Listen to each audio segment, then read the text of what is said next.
रिश्तेदार में किन लोगों को ज़कात दे सकते हैं, यानी रिश्तेदारों का ये ज़कात का सबसे पहला हक़ होता है। जैसा कि आपने सुना कि बाप दादा दादी नाना नानी और इसी तरह बेटा बेटी नवासा नवासी और पोता पोती को ज़कात नहीं दे सकते, तब रिश्तेदार में अगर कोई मुस्तहिक हैं, और जैसा कि शरीयत का तकाजा भी सबसे पहले रिश्तेदारों का हक़ है, तो अब रिश्तेदार में किन किन को ज़कात दिया जा सकता है। तो आप गौर सुने, यानी जिसके ऊपर ज़कात फ़र्ज़ है, तो मालिक निसाब अपने भाई को,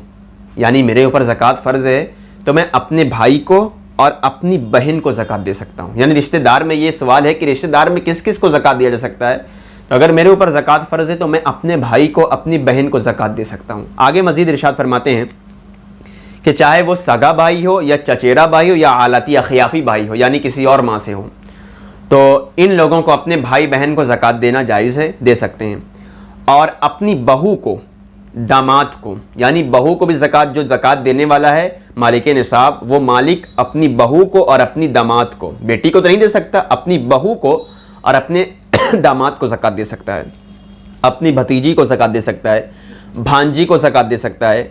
और फूफा को फूफी को ज़कात दे सकता है, मामा मामी को ज़कात दे सकता है, सास ससुर को ज़कात दे सकता है, वगैरह वगैरह। अगर ये मालिक निसाब ना हो और मुस्तहिक हों ज़कात में से, तो रिश्तेदारों में से इन लोगों को ज़कात दी जा सकती है। यानी अपने अस्ल वालों को और अपनी नस्ल वालों को छोड़कर अपने सगे भाई बहन को दे सकते हैं, चाहे वो चचेरे ही क्यों ना हो, सगे हो या खियाफ़ी भाई हो, खालाजाद भाई हो, तरह तरह के जो भी भाई बहन उनको ज़कात दे सकते हैं। और इसी तरह जो ज़कात अदा करने वाला है वो